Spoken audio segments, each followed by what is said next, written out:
Welcome to The Power of the P, the podcast designed to help you become empowered in your truth, free of fear.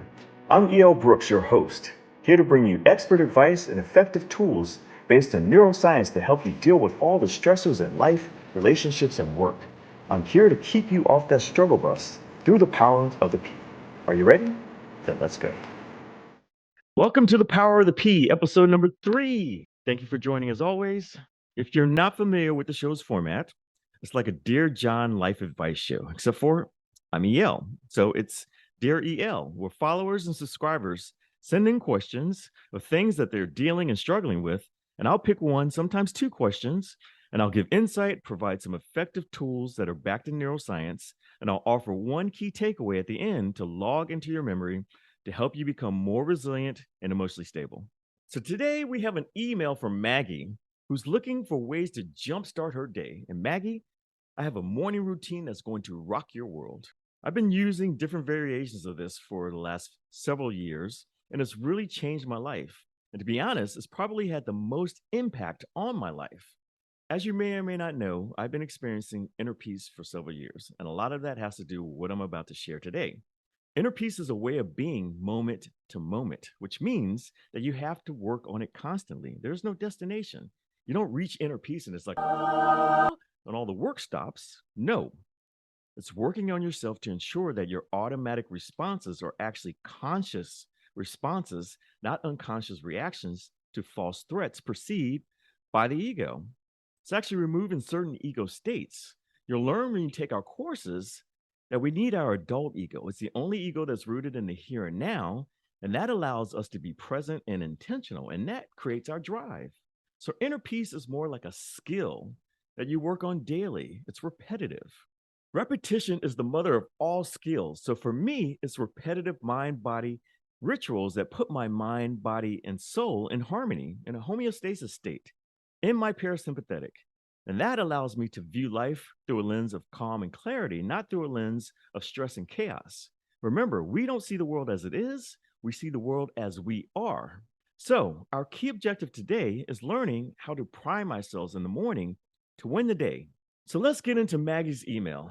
Maggie writes, I hope this email finds you well. I'm reaching out to you to get some advice regarding jumpstarting my morning to infuse them with more motivation and energy.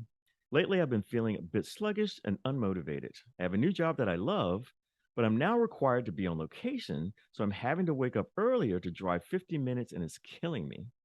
I recently heard you talk about starting your day off with successful tools to win the day, and I'm hoping you can share some of those tools and insights based on your experience and expertise.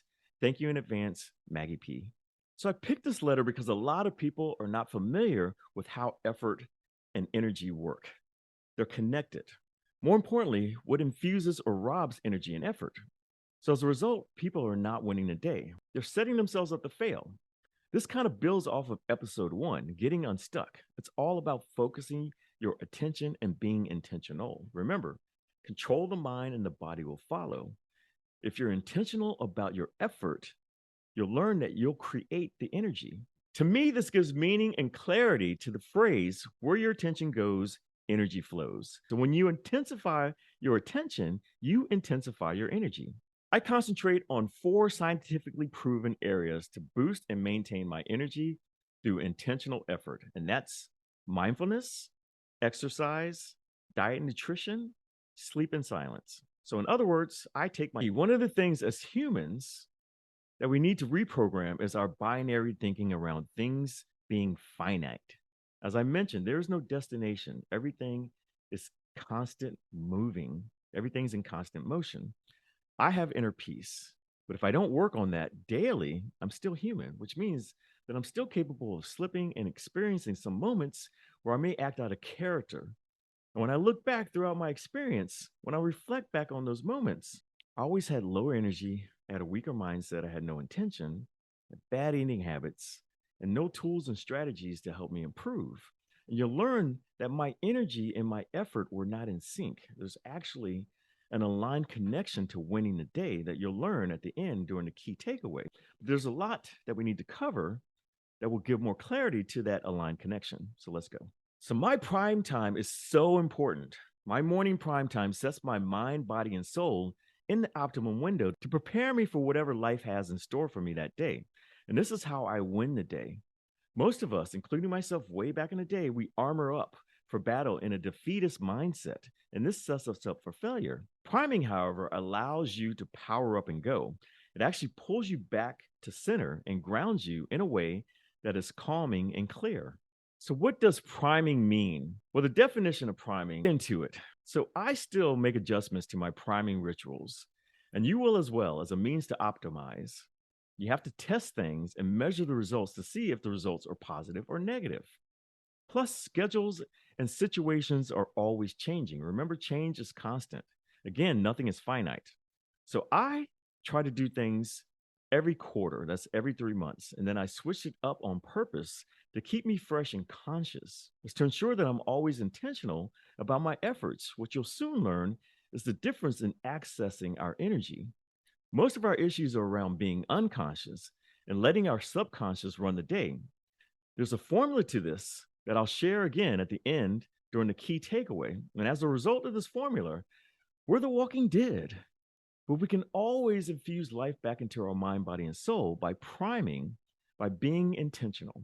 So, to help you remember the purpose behind Prime, I created an acronym that's proven. I like to expose people to effective tools that are proven and or backed by neuroscience, things that have either worked for me or my clients. So I don't teach via theory. I only teach via ways of experiences. And that's what the BTDT stands for. Been there, done that. I introduce you to my toolbox of tools that I pull from to Prime. What I tell everyone is that a good day always starts the night before. So what you want to do is go to bed at a decent hour to take advantage of what is known as the golden hours. So 4 a.m. to 8 a.m. is considered the golden hours. These are the hours where you can find silent solitude, all of the things that your mind and body need to reset, recharge, and resource to access clarity. These are the hours that should be free of distractions, no text messages, no social media. In fact, I know you've heard this 1,000 times, but it's true and it's proven. You shouldn't touch your phone for the first hours that you're awake. The only reason you should access your phone is to set timers. This is the time that you should be locked into a routine to prime to prepare yourself to power up and go. This is how you get ahead because the majority of the world is still asleep. So say you wake up at 6 a.m. every day, ready to go with your day already planned and scheduled. You wake up and your time is already accounted for. Now let's say that the average person wakes up at 9. You already know that the average person is not locked in intention. They're locked in on autopilot. So they're not being efficient. They're reacting because they're not planning or scheduling, right? So just in that very week, if you do this Monday through Friday, you've gained a 15-hour advantage of productivity. In a month, that's 60 hours.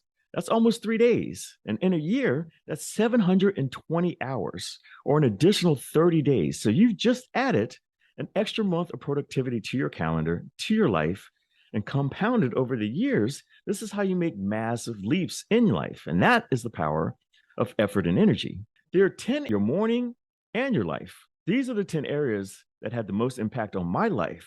And you'll hear me say it often, but I focus on empowerment, emotional intelligence, and more importantly, efficiency. So I believe that these 10 strategies will upgrade your life immediately as long as you apply them. They are guaranteed to improve every area of your life because they affect mind, body, and soul. So let's dive in. So number one, like I mentioned previously, all about writing down your goals and objectives for the day the night before. And you should prioritize them in two quadrants of importance. The first one, solve and clarify your problems. I always tell people, fail to plan, then plan to fail. But really, winning today, you really need to know this important sequence. So the important sequence is effort. So when we talk about things, it's a dream. That's our imagination or thought energy. When we envision it, it's exciting, and that's our hope, which creates a drive. When we plan it, it's possible. That's the opportunity. And then when we schedule it, it's real. And that's the goal. This is when the tire hits the pavement. And this allows you to take action. So imagine your day, plan it out, but more importantly, schedule it to make it real. When you schedule things, you have a higher probability of executing, especially when you free yourself of any distractions. We'll talk about time boxing shortly, but that's the best way to be organized and efficient, which improves productivity immensely. For me, I try to plan and schedule the hard problems first, which makes the rest of the day a lot easier. And it also strengthens my discipline muscles. There's Kitlin's Law, which is a problem solving theory. And it states, if all the time, concentrate on the problems and the problems become bigger. Concentrate on the solution and the solution becomes clearer. Number two is still on the night before. Number two is sit away from your bed. And if possible, put it in another room. I know there's some heavy sleepers, so this may not be a possibility. Like my son will sleep through a phone when it's ringing right next to his head. But if possible, put it in another room. And this does a few things. Number one, you avoid the blue light from the phone. Number two, you avoid any possible notifications. And number three, when the alarm goes off, it forces you to get out of bed. Then you avoid hitting the snooze button because once your body is vertical and you're moving, you're basically awake. And now you have a higher probability of getting on with your day because you're shaking off that sleeping feeling. And now you're ready to execute. Number three, your third strategy is so key. Salted water, adding sea salt to your water first thing in the morning. Now, I actually alternate. I do sea salt, I do limes on some days, I do lemons. But the key is to do something that is very pure. Huberman also says that you should delay your caffeine intake by 90 to 120 minutes because this can enhance your energy and overall alertness because of the interaction between coffee drinker. I know on average that there's nearly 400 billion cups of coffees consumed in a single year around the world. So this is critical knowledge for all morning coffee drinkers. I first heard this from Dr. Gundry around caffeine blocking our natural signals that alert us when we're tired, thus keeping us awake because it blocks adenosine when it's time to rest and recover. When we sleep, the brain clears out adenosine, and then we wake up feeling fresh and alert. When we're awake, adenosine starts to rise again. So caffeine's dirty little trick or secret is that it blocks adenosine by competing with the same receptors. And this prevents adenosine from being able to signal you when you're feeling tired. So in actuality, you get a false sense of alertness. So when the caffeine in your system starts to wear off, the lingering adenosine will return in force, making you feel tired, which is why some people experience a crash. So delaying your caffeine intake by 90 to 120 minutes, your adenosine managing our daily rhythm and alertness and sleepiness. When we immediately wake up, cortisol naturally spikes, signaling our bodies that it's time to go. Cortisol does a great job creating the alertness without the need for any external stimulation. Remember, our bodies are golden temples. We're literally walking miracles, so our bodies are capable of doing a lot. They say that everything we need is already inside of us. So consuming caffeine during this natural cortisol spike can diminish the effects of both the natural body's cortisol function and the effectiveness of the caffeine. So waiting until the cortisol goes down and your adenosine resets actually allows the caffeine to be more effective. So the fourth strategy is something I've recently been incorporating.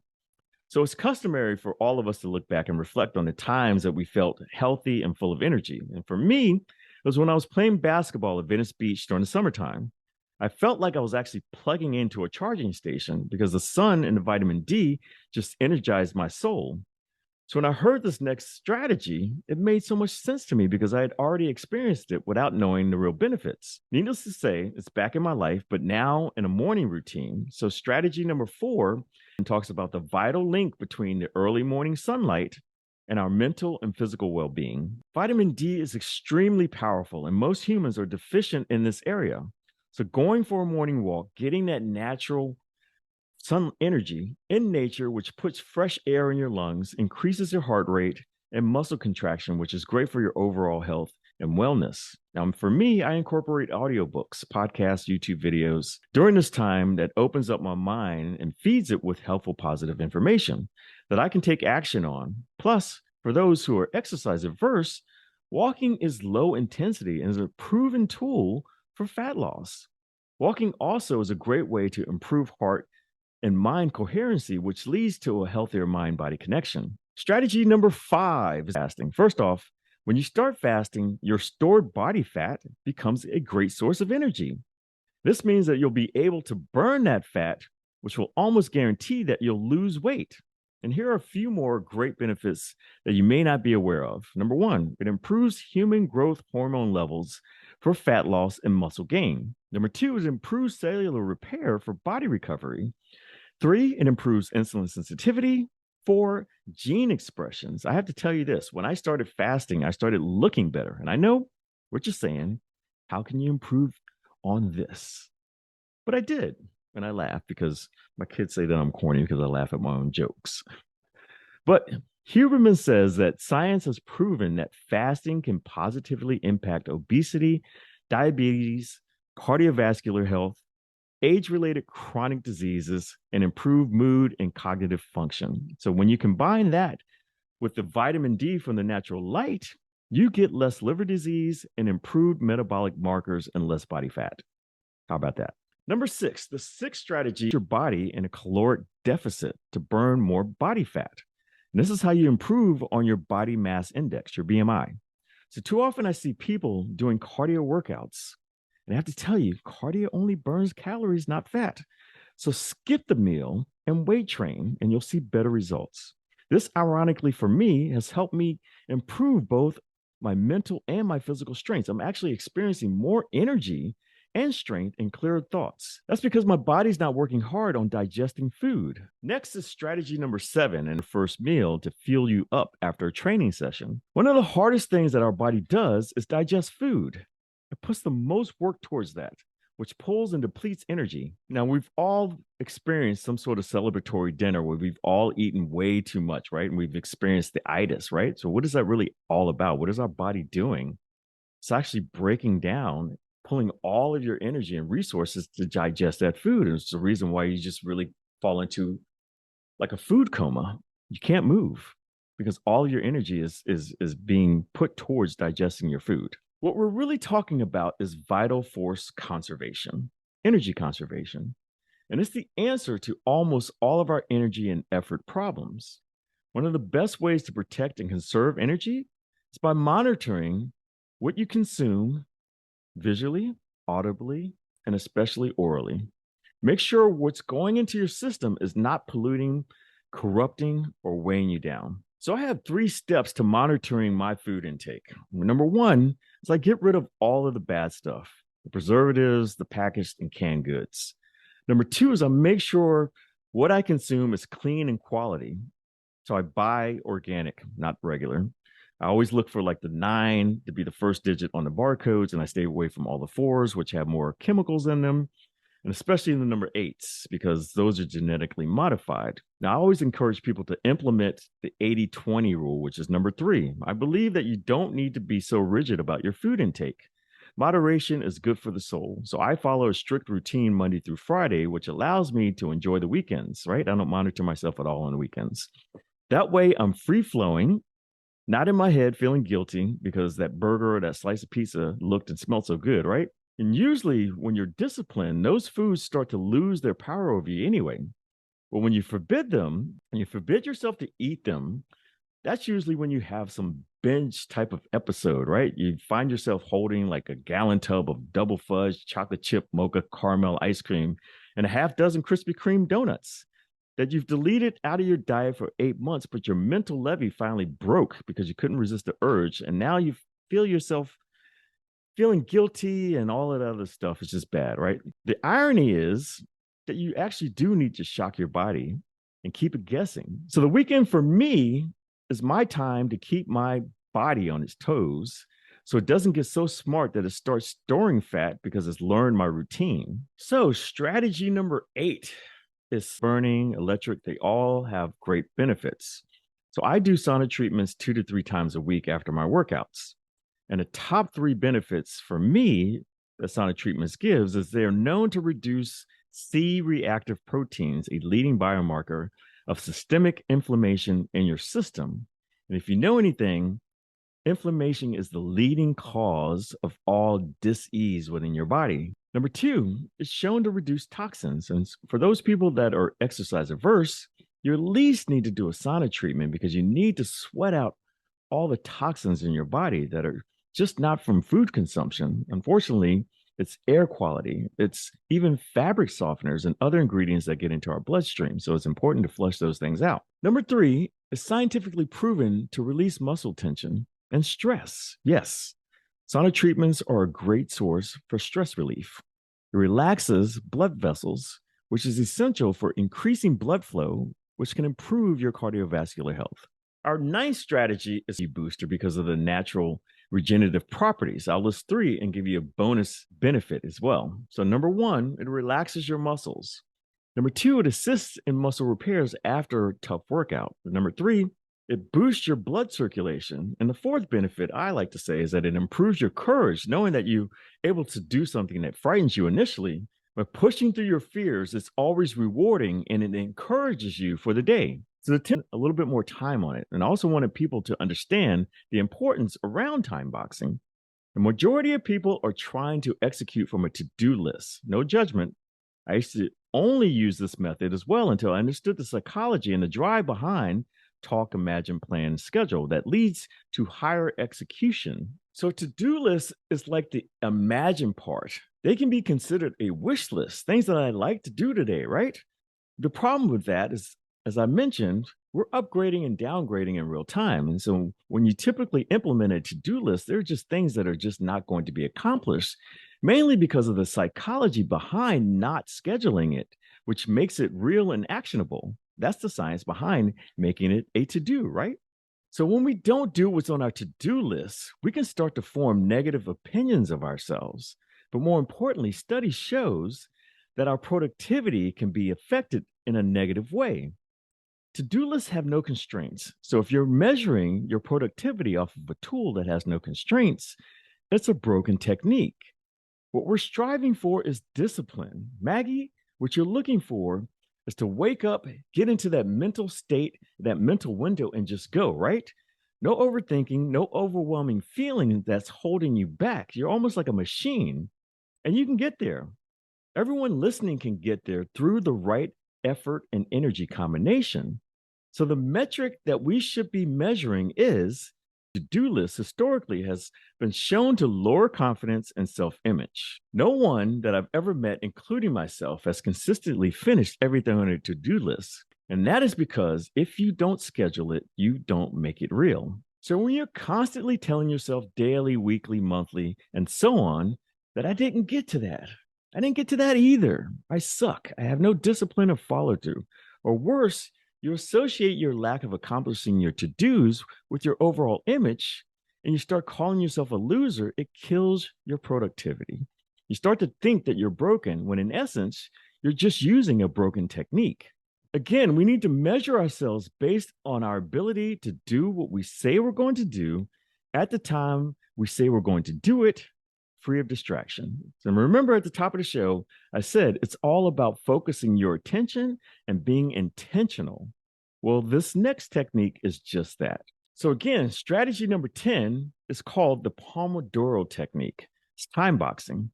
And this is something that improved my productivity immensely, especially during and after the pandemic. You hear me say this over and over again. Our biggest addiction is distraction. We're not able to really focus without being distracted. And time boxing allows you to attack, be focused, and more importantly, create an environment where you're uninterrupted to effectively tackle your selected tasks and to-dos. And this makes you indistractable. So the key is no phone, no internet. It's total uninterrupted focus. Only use your computer if you're doing research or if the task at hand requires it. Now, obviously, if you're a coder or if you're an editor, these rules don't apply. But the objective is to create a space where there's no distractions, right? So I even set time aside to check my emails, social media, and text messages to be even more efficient. And like I mentioned before, I focus on empowerment, emotional intelligence, and efficiency. So I'm always looking and learning ways to improve on all three because all three feed my soul. So one of the things as I write this that I can do to even improve my efficiency is to purchase a timer. That way my phone can actually be in another room, ensuring that I don't have access to it, right? Therefore, I'm not like tempted to pick it up and be distracted. But I'm also OCD and I'm a minimalist. So I'm still outweighing the pros and cons. So with this technique, there are traditional sessions. There's a 25-minute on, 5-minute off, and there's a 50-minute on and a 10-minute off. I personally do a 47-minute on and 11-minute off version because my basketball number just happened to be number 11. So I'm partial to that. I personally don't recommend doing the 25-minute version because studies have shown that it takes your brain about 20 to 23 minutes to gain focus after being distracted. This means that you're getting into flow around the 20-minute mark, which means that your productivity is hitting a stride. So if you're using the 25-minute on version or the 25-minute sprint, you'd be left with only 5 minutes of clear quality focused effort. I also don't recommend doing more than a 90-minute session because the brain starts to burn out after 2 hours of concentrated work. If you recall, if you went to college, those nights that you pulled all-nighters, right? And you were trying to finish that report, and then you would check the next day and you would see all types of typos and grammatical errors.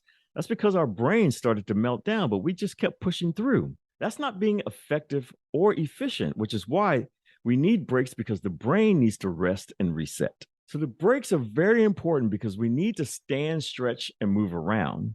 Sitting is the new cigarette. So to avoid being sedentary, we need to be intentional about standing and moving throughout the day, especially with a lot of people more and more that are working from home.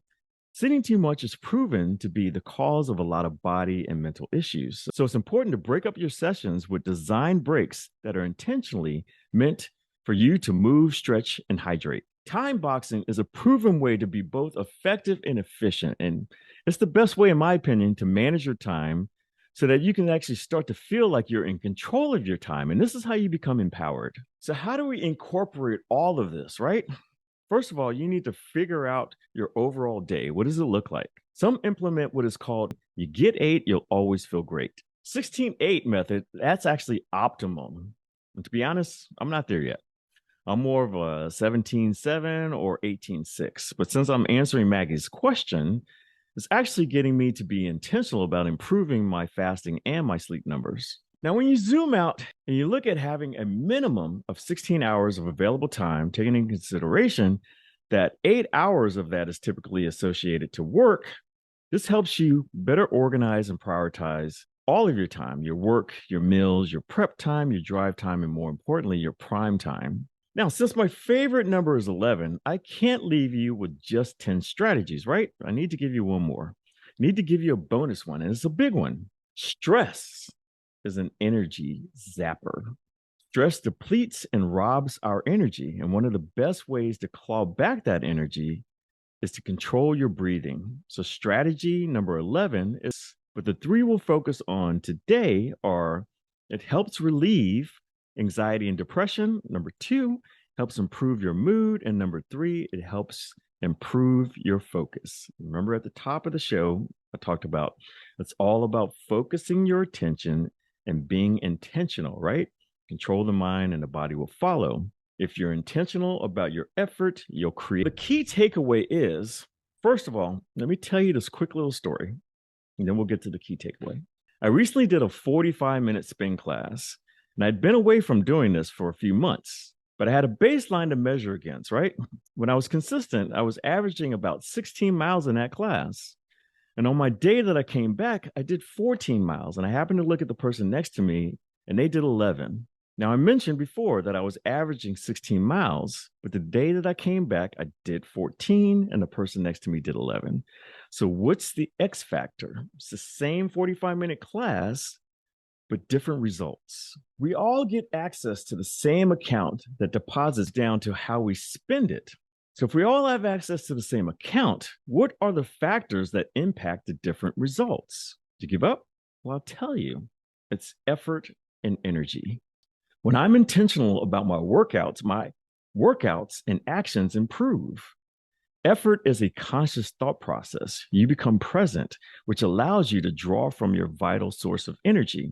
The two are actually connected. So when we tell ourselves to finish strong, if you were to zoom out and look at that from a neurological signaling, you'd find that you're consciously telling yourself to dig deep, hit that boost button that gives you more energy, and your energy responds. So the effort controls your attention to be intentional where you place or create your energy.